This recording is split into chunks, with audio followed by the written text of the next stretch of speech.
자, 이렇게 상임위 도중에 코인 투자를 한 정황을 포함해서 민주당 김남국 의원의 가상화폐 투자 의혹 논란 여러 갈래로 번지고 있습니다. 네, 거의 매일같이 제기되는 새로운 의혹, 조금 정리를 해보겠습니다. 윤석빈 서강대 정보통신대학원 특임교수와 이야기 나눠봅니다. 어서 오십시오. 안녕하세요. 친한 사람들은 빈이라고 부릅니다.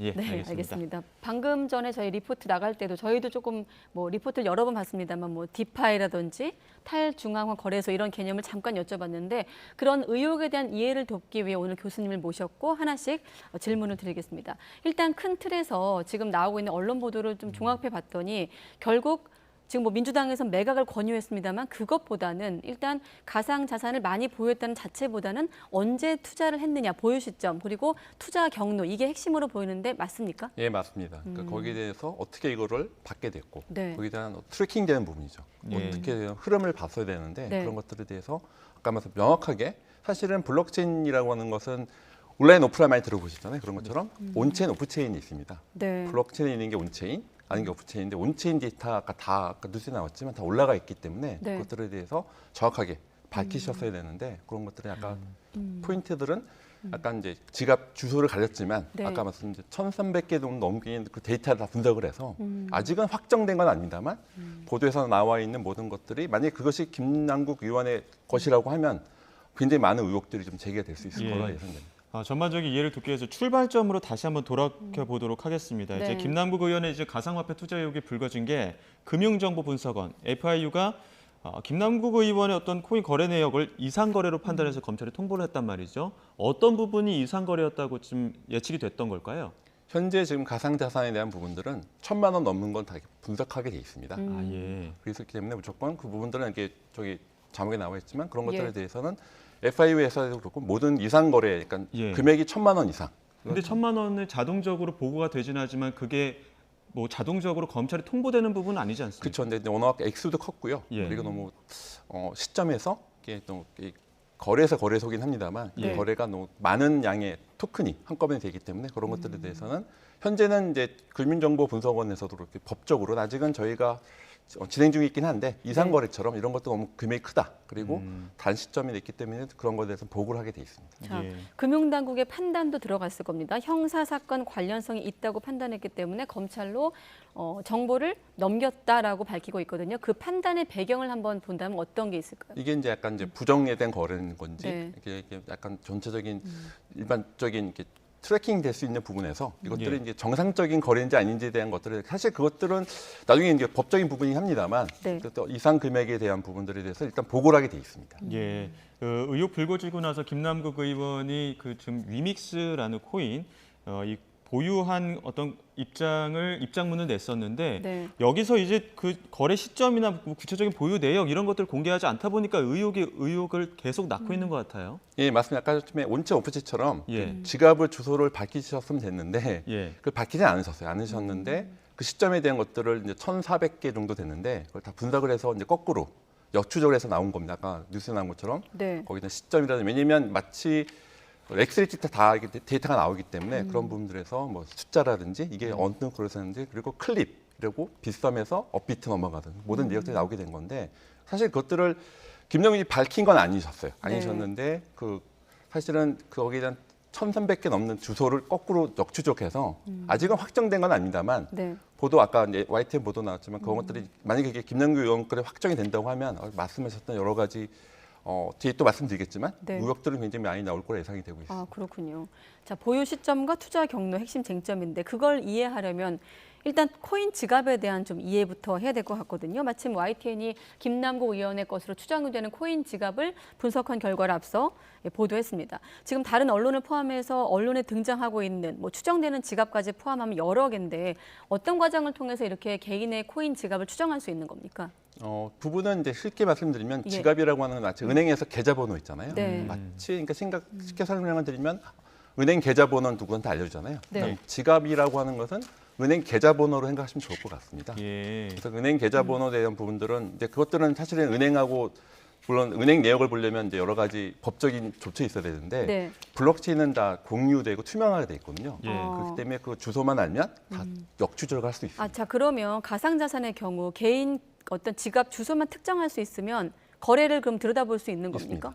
아, 그게 이제 블록체인의 특성인데요. 이게 공유돼 있고 이제 투명하게 하는 것들이 블록체인 사상이기 때문에 네. 예. 지갑 주소만 있으면 거기에 대한 모든 내역들을 다 모든 사람이 물론 이제 기술적인 부분이 필요하긴 합니다만 네. 기본적으로는 그 주소만 있으면 거래 내역들은 다 알 수가 있습니다. 기술적인 가능은 어떤 걸까요? 네, 기술적인. 블록체인 기술에 대한 부분에서 거기 이제 예를 들면 뭐 클레이튼이라든지 네. 이더리움이라고 하는 것 지갑 주소만 알면 근데 사실 그건 거기 내용에 대해서는 이제 일반인도 다 확인할 수가 있고요. 이제 기술적으로 말씀드린 건 블록체인의 코어 기술은 말씀드린 시간은 아니니까 예. 기본적인 블록체인에 대한 이해를 하신다고 하면 누구든지 시청자 여러분도 바로 지금 그 특정된 지갑 주소만 안다면 모든 그렇군요. 내역들을 다 알 수가 있습니다. 그러니까 김남국 의원이 입장문에서 내가 어느 뭐 정확한 시점을 다 밝히진 않았지만 이걸 언제 얼마쯤 샀다 이런 것들을 밝혔는데 그런 것들이 전문가들이 거래 내역들을 타고 계속 역추적을 한 거죠. 예, 그걸 아까 지갑 주소를 밝히지 않으셨는데요. 예. 거기에 네. 대한 시점이라든지 그 1,300 정도 후보가 있었는데 한 땀 한 땀 마치 이렇게 단순 작업이긴 한데 그걸 다 통해서 이제 예. 거기들에서 시점이라든지 그런 것들에 대해서 1,300개 넘었는데 그중에 예. 한 개 지갑에 대해서는 근데 제가 사실 저도 보도 내용이나 그 지갑 주소 내용을 봤는데 네. 일반적으로 봤을 때 이 정도에 대한 부분들이만 이거는 그 지갑이 한이 높다. 법적인 판단이 나온 건 아닙니다만 예. 기술적인 측면에서 굉장히 그런 부분이 높다. 아까 온체인을 말씀드렸던 그런 예. 것들은 이거는 다 트래킹할 수 있는 부분이다라고 판단이 되셔서 아마 그래서 YTN에 대한 아까 모든 보도들도 그걸 베이스로 해서 나온 걸로 알고 있습니다. 그렇군요. 예. 이 가상자산이라는 게 지금 교수님이랑 얘기하고 있습니다만 앞서 지금 이야기를 시작하기 전 시간 3분 전만 하더라도 그 등락폭이 몇 분 단위로 바뀌기 때문에 이게 특정 지갑이라고는 해도 일부 거래안에서 그 코인이 오간 흐름을 수익 추정치도 좀 바뀌는 거 아닙니까? 언제 투자했는지 얼마나 올랐는지 이런 것도 너무 변동성이 크지 않습니까? 맞습니다. 주식 투자처럼 언제 샀고 언제 파느냐에 따라 달라지지 않습니까? 마찬가지로 근데 그 똑같은데 워낙 변동폭이 크죠. 예. 그리고 24시간 돌고 있기 때문에 아까 여러 가지 시점에서 아까 이제 거래하는 아까 시점 그 위치가 나왔는데 워낙 24시간 돌다 보니까 그리고 가격 변동도 크고 그래서 거기에 대해서는 저도 이제 제가 기술적으로 많이 합니다만 이제 투자하는 분들 보면 거의 손을 놓지 않죠. 왜냐하면 그렇게 될 수밖에 없는 게 워낙 변동폭도 크고 거기에 대해서 투자에 대한 실익 아니면 손해가 막 심하기 때문에 그래서 굉장히 거기에 대해서 몰입될 수 없는 부분은 또 분명히 존재하는 것 같습니다. 네, 우리가 여러 가지 종류의 코인을 알고 있습니다만 이번 논란에 좀 많이 거론되는 코인이 위믹스고 잡코인, 이른바 김치코인 이렇게도 불리고 이따가 얘기할 P2E의 간판 코인으로도 저희가 알고 있거든요. 먼저 잡코인, 김치코인은 어떤 개념입니까? 흔히 말하는 이제 비트코인, 이더리움 들어보셨잖아요. 네. 그래서 메이저 코인을 이제 비트코인, 이더리움 그런 것들은 메이저 코인이라고 부르고요. 네. 그러지 않고 스타트업이라든지 그런 데에서 발행하는 코인들 흔히 말하는 그렇게 좀 약간 잡코인이라고 얘기해요. 저도 이렇게 그 표현 좋아하지는 않습니다만, 그러니까 메이저 코인, 비트코인, 이더리움 말고 나머지 것들을 알트코인이라고 하는데요. 네. 그런 것들을 이제 약간 표현할 잡코인이라는 표현을 쓰고도 합니다. 예. 그런데 이러한 이른바 잡코인, 급등락이 너무 큰 코인에다가 억 단위로 투자하는 경우도 많습니까? 사실 그거는 투자 성향에 좀 달리는 것 같습니다. 어떤 분들은 나는 흔히 삼성전자 주식에만 투자하는 분이 있고, 예. 어떤 분들은 삼성전자 투자지만 코스닥처럼 그렇게 좀 새로운 기술주의 하는 것처럼 그런 것도 영향이 있는데 투자 성향도 분명히 존재하긴 합니다만 사실은 그 정확한 확신이 없으면 그런 데 하기 쉽지 않죠. 투자하기가. 네, 지금 방금 말씀하신 그 정확한 확신 때문에 이 다음 질문에 대한 어떤 이어지는 부분인데 김남국 의원이 이렇게 변동성이 큰 종목 그러니까 투기성이 강한 종목을 알고도 투자한 것을 놓고 물론 의심입니다만 미공개 내부 정보를 알고 있어서 그런 건 아니냐는 이제 의심이 있는 거거든요. 예, 저는 이제 언제나 이렇게 맨날 또 저는 이제 규제와 진행을 같이 보는 사람이긴 한데 제가 예. 객관적인 말씀을 드리면 제가 또 온체인 데이터를 보고 왔어요. 보고 왔는데 사실은 저도 개인적으로는 이게 약간 국회의원들도 주식 투자하는 분들이 있으시잖아요. 네. 물론 그런 거래 내역을 다 공개하기도 합니다만, 근데 그런 부분들에 대해서 개인적인 투자 성향도 있긴 합니다만, 이제 일부 제가 온체인 데이터 상에서 봤을 때는 약간 좀 이슈가 될 만한 네.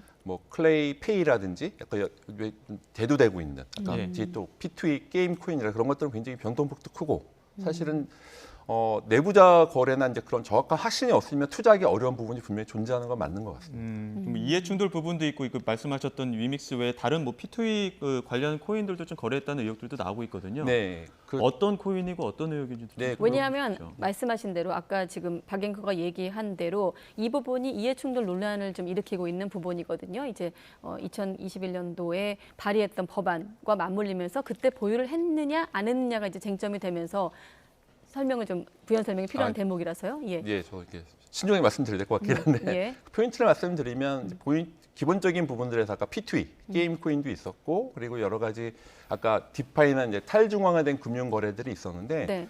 사실은 저도 온체인 데이터 보고 약간 놀랐던 부분들은 일반적인 부분들이 하는 건 아니에요.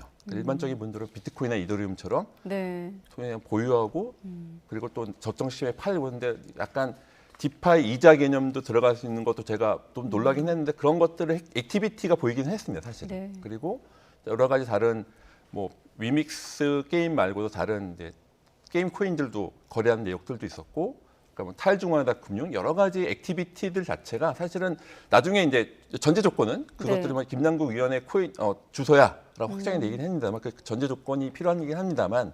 그 전제 조건이 맞다고 하면 굉장히 좀 논란이 될 만한 굉장히 좀 의혹들이 존재하는 건 분명히 존재하는 것 같습니다. 자, 예. 그러면 지금 좀 이해를 돕기 위해서 P2E 게임 선도 업체가 위메이드거든요. 그러니까 게임사에서 가상화폐를 갖고 있는 걸로 고유의 가상화폐가 있는 것으로 알고 있는데 지금 법안 발의와 맞물려서 질문 드린다면 지금 불법이거든요. 이제 합법화되려고 하는 그 과정과 이번 그 김남국 의원의 의혹이 맞물리면서 이해충돌 논란을 번지고 있는데 그 부분에 대한 해석은 이제 정치적 영역, 법적인 해석이 있습니다만 그 전에 이걸 좀 이해해야 그걸 또 이해할 수 있거든요. 그걸 좀 질문 드린다면 국내에서의 P2E 게임 영업이 왜 불법인지를 좀 다른 나라 비교해서 질문 드릴게요. 그러니까 우리나라는 게임물관리위원회가 있습니다. 예. 거기서는 게임을 통해서 실질적인 수익을 내는 것들은 법적으로 금지되고 있습니다. 네. 아직은 예. 법적으로 금지되어 있기 때문에 그래서 게임을 등급을 위해서는 우리나라 P2E가 적용되지 않고 있습니다. 법적으로는 불법이고요. 그래서 네. 많은 게임 업체들이 국내 버전, 해외 버전 따로따로 만들고 있습니다. 해외에는 P2E가 많이 합법화되어 있는데 국내는 아직 게임물 등급관리위원회에서 정확하게 이거는 불법이야. 라고 명쾌했기 때문에 그것들은 불법이고요. 그런 네. 것들에서 말씀하신 것처럼 그 시점에 되게 불법인 건 맞는 것 같습니다. 국내에서 불법으로 규제하는 이유는 무엇입니까? 과거에 바다 이야기와 좀 맞물려서 언론에서 예. 주목하던데요. 그렇죠. 사행성 부분이라든지 거기서 게임 자체에 대한 부분들에서 게임 아이템도 많은 이슈가 있었는데 네. 게임으로 돈을 번다고 하면 많은 청소년이라 저도 이제 아이가 있습니다만 그런 네. 것들에 대해서 사행성 부분이라 여러 가지 부분에서 폐해가 많을 것이라고 보는 좀 시각들이 물론 저 개인적 의견은 뭐 규제와 진행을 좀 밸런스 필요하게 합니다만 네. 우리나라에서는 일단 게임을 드는 걸 관련한 국가에서는 이거는 불법이야라고 현재는 이제 규정하고 있습니다. 교수님 앞서 뭐 김남국 의원의 어떤 지갑인지는 아직은 추정의 단계이지만 그 지갑에서 DPI를 이용했다는 추정이 나오고 있다 이런 말씀도 해주셨습니다. 그 이제 그러니까 은행에 예금을 하듯이 코인으로 이자를 받는 그런 어떤 개념인 거죠? 네, 그러니까 물론 이제 전제 조건 그 지갑이 왔던 한 전제하에서 예. 저도 봤는데 사실 일반분은 잘 모르실 거예요. 디파이라고 하면 약간 생소하실 텐데 예. 흔히 말하는 이제 중앙화된 은행이 있죠. 뭐 국내 시중에 있는데 다른 디파이 은행은 직접 개인과 개인이 하는 은행 거래처럼 쓰여 있습니다. 마치 예. 제가 돈을 맡기고 이자를 받듯이. 근데 예. 그 현재는 은행에서 하고 있는 모든 액티비티가 마치 탈중앙화된 금융에서 하는데 그런 것들에 대해서 사실 온체인 데이터상에서는 저도 약간 놀라긴 했는데 오늘 다른 보도에 나왔습니다만 네. 일반적인 아마 일반 분들은 잘 모르실 텐데 그런 예. 디파이에서 이자를 받는다든지 그런 액티비티를 보인 건 저도 좀 확인하고 왔습니다. 그게 흔합니까? 그 가상화폐 시장에서는? 이 안에서는 주로 많이 쓰시는 거긴 하고요. 근데 네. 일반 분들은 아마 잘 모르실 거고 이 코인 거래를 하셨던 분들은 좀 많이 알고 있는 분들이 좀 보통 하시는 예, 건가요? 그렇죠. 그거에 대한 지식이 있고 경험이 있어야만 할 수 있는 부분은 맞습니다. 네, 코인을 전혀 모르시는 분들은 저를 포함해서 좀 낯선 용어들 등장하고 좀 여러 복잡한데 결국 쟁점은 언제 무슨 돈으로 투자했느냐가 이번 김남국 의원 논란의 핵심 아니겠습니까? 결국 사실관계 파악이 중요한데 의혹을 규명하고자 하는 입장도 그렇고 또 의혹을 해명하고 하자 하는 김남국 의원 입장에서도 그렇고 앞으로 어떤 부분에 주목해서 해명을 하고 확인을 해야 되겠습니까? 그러니까 사실관계 중요하지 않습니까? 네. 시점이라는 그런 것들에 처음에 어떻게 위믹스 코인을 받게 됐는지, 그래서 출처라든지 출처? 시점, 그리고 그런 것들에 사실은 지금은 지갑을 역추적한 거잖아요. 네. 사실은 아마 제가 봤을 때는 객관적으로 보면 아마 김남국 의원이 자기의 지갑들을 공개해서 내가 이런 뭐 처음에 이제 주식으로 했다고 들었는데 그런 것들에서 출처하고 시점 그런 것들을 정확하게 밝히고 블록체인상에 다 데이터가 있을 겁니다. 그런 것들에 대해서 정확하게 설명을 하셔야만이 아마 그것들에 대한 뭐 잠잠해지지 않을까. 근데 제가 봤을 때는 그 지갑이 맞다면 굉장히 다른 액티비티들이 보인 건 맞습니다. 네, 하나만 짧게 질문드리면 이번 논란으로 금융권에도 지금 불똥이 떨어질 만큼 가상자산에 대한 사회적 관심이 높아졌거든요. 어떻습니까? 이 가상자산을 지금 공직자 재산신고 대상에 포함하는 것을 포함해서 여러 가지 좀 논의가 급물살을 타고 있는데 전문가로서 어떤 좀 후속 조치가 있어야 된다고 보십니까? 앞으로는 기존 금융과 디지털 합쳐질 수도 복합금융이 되는 시대가 왔거든요. 지금 부동산 내용을 보듯이 은행 자산을 보듯이 똑같이 디지털 자산에 대한 부분도 분명히 자산의 가치가 있기 때문에 네. 그런 것들은 확대될 거라 예상이 되고 있습니다. 알겠습니다. 여기까지 듣도록 하겠습니다. 지금까지 윤석빈 서강대 정보통신대학원 특임교수와 이야기 나눴습니다. 오늘 말씀 고맙습니다. 감사합니다.